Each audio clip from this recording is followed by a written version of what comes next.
બંગાળની ખાડી ફરી એકવાર સક્રિય થઈ છે। એક લો પ્રેશર એરિયા ત્યાં બન્યો છે। લો પ્રેશર એરિયા બન્યો છે એની સાથે સાથે અગાઉનું જે ડિપ્રેશન હતું એનું શું થયું, હવે સિસ્ટમ છે એ કઈ તરફ જશે અને ગુજરાતમાં એની શું અસર કરશે, તમામ વિષયો ઉપર દર્શક મિત્રો આપણે વિડીયોની અંદર વાત કરવાના છે। જે દર્શક મિત્રો વિડીયો જોઈ રહ્યા છે એમને વિનંતી છે કે વિડીયોને લાઇક કરી યુટ્યુબ ચેનલને જરૂરથી સબસ્ક્રાઇબ કરી સપોર્ટ કરવા વિનંતી।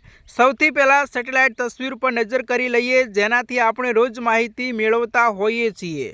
સેટેલાઇટ તસવીર અને તમે જે વાદળો જોઈ રહ્યા છો બંગાળની ખાડી આસપાસ એ લો પ્રેશર એરિયા છે જે ઓડિશા, ઝારખંડ, બંગાળ છે એ બધા જ વિસ્તારોની અંદર વરસાદ છે એ લઈને આવશે।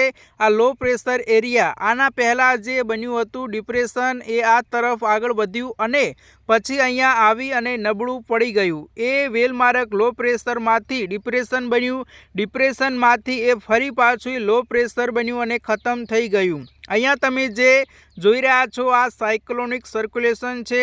એક આ તરફનો જે વિસ્તાર આ તમે જે વાદળો જોઈ રહ્યા છો અહીંયા પણ એક સાયક્લોનિક સર્ક્યુલેશન છે એ સક્રિય થયું છે।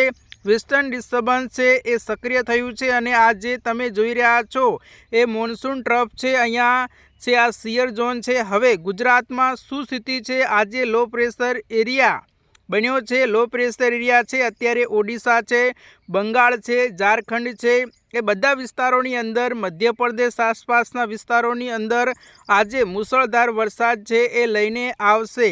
ગુજરાતની સ્થિતિ શું છે, સાયક્લોનિક સર્ક્યુલેશન આ જે વિસ્તારોમાં બન્યું છે આ વિસ્તારોમાં એના કારણે ગુજરાત રીજન છે, દક્ષિણ ગુજરાતમાં ખાસ કરીને વરસાદનું પ્રમાણ સામાન્ય કરતાં વધારે રહેવાનું, એટલે હળવો વરસાદ, મધ્યમ વરસાદ પડે એવી પ્રકારની સ્થિતિ છે।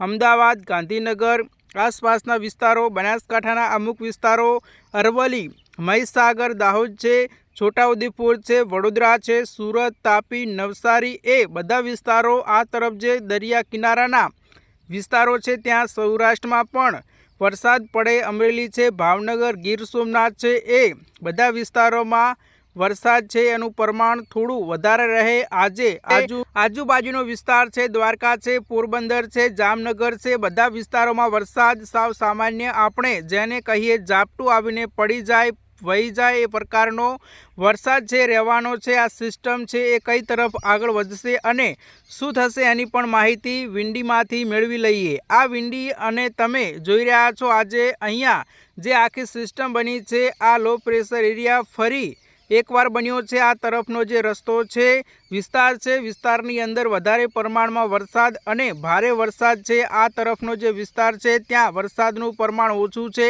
આજના દિવસનું વિંડીનું મેપ છે અને આ જે આખો પટ્ટો છે ત્યાં મોન્સૂન ટ્રફ પણ આ તરફના આ રીતે જઈ રહ્યો છે। એના લીધે આ બધા વિસ્તારો છે, ઓડિશા છે, ઝારખંડ છે, બિહાર છે, મધ્યપ્રદેશ છે, બધા વિસ્તારોમાં વરસાદ છે એ વધારે પ્રમાણમાં પડે પ્રકારની સ્થિતિ છે।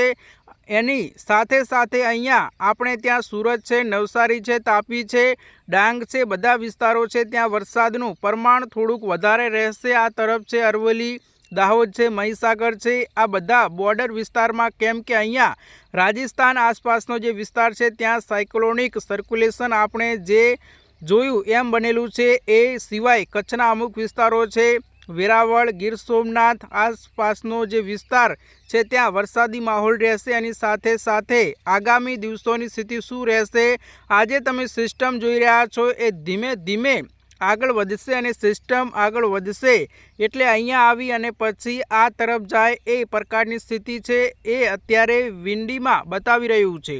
ધીમે ધીમે સિસ્ટમ છે એ આગળ વધી રહી, આ લો પ્રેશર એરિયા છે ધીમે ધીમે આગળ વધી રહ્યો છે અને આ જે તરફના જે વિસ્તારો છે ઉત્તર પૂર્વ તરફના વિસ્તારો બધા વિસ્તારોની અંદર અતિશય ભારેની વરસાદની આગાહી છે પણ કરવામાં આવી છે, વોર્નિંગ પણ આપવામાં આવી છે, પણ આપણે ત્યાં એની બહુ જ ખાસ અસર થાય એવું અત્યારે વિંડીમાં દેખાડી નથી રહ્યું। 19 તારીખ આસપાસની સ્થિતિ કંઈક આ પ્રકારની છે। પ્રયાગરાજ આસપાસ અતિશય ભારે વરસાદ વિંડી દેખાડી રહ્યું છે। સિવાય જેમ આગળ વધશે સિસ્ટમ એમ ખબર પડશે કે ગુજરાતમાં એની અસર થાય છે કે નહીં। અત્યારે વિંડીમાં તો 22 તારીખ આસપાસનું આ ચિત્ર છે। 22 તારીખ આસપાસ અહીંયા જે લો પ્રેશર એરિયા બનેલું છે, લો પ્રેશર એરિયા અત્યારે આ તરફ એ ધીમે ધીમે આગળ વધી અને આ તરફ ઉપરની તરફ જાય, ઉત્તર તરફ એ પ્રકારની સ્થિતિ અત્યારે વિંડીમાં દેખાડી રહ્યું છે। આવતા દિવસોમાં એમાં શું પરિવર્તન આવે છે જોવાનું રહેશે,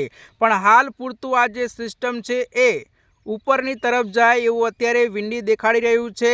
આના સિવાય હવામાન વિભાગનું જે વેધર બુલેટિન છે આમાં આજના દિવસે ગુજરાત માટે શું આગાહી કરવામાં આવી છે, તો ગુજરાત માટે સામાન્ય વરસાદની આગાહી છે, એની સાથે સાથે રેડ એલર્ટ આપવામાં આવ્યું છે, કેમ કે આ જે વિસ્તારો છે ત્યાં આપણે જોયું લો પ્રેશર એરિયા છે એ બનેલો છે, એટલે બંગાળની ખાડી છે, ઓડિશા છે, ઝારખંડ છે, બિહાર છે અને આ તરફનો આખો પટ્ટો જ્યાં મોન્સૂન ટ્રફ જઈ રહ્યું છે એ બધા વિસ્તારોમાં, મધ્યપ્રદેશ આસપાસના વિસ્તારોમાં બધી જગ્યા ઉપર ભારે વરસાદની આગાહી કરવામાં આવી છે।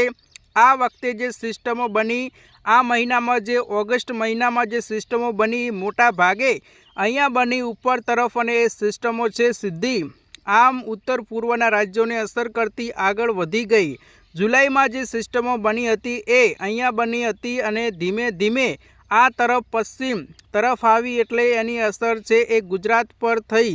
હવે 22 તારીખ પછી સિસ્ટમ છે જેમાં આગળ વધશે અને કોઈ નવી સિસ્ટમ બનશે, બંગાળની ખાડી સક્રિય થાય છે એવું હવામાન વિભાગનું મોડલ પણ કહી રહ્યું છે। તો એ સક્રિય થશે, એમાં હલચલ વધશે એટલે સિસ્ટમ બનશે, અને જો એ આગળ તરફ પશ્ચિમ તરફ આવે છે તો ગુજરાતમાં ચોક્કસથી વરસાદ લઈને આવશે। હવામાન વિભાગ અને નિષ્ણાતો છે કહી રહ્યા છે કે ગુજરાતમાં 22-25 તારીખ પછી સારા વરસાદની શક્યતાઓ છે।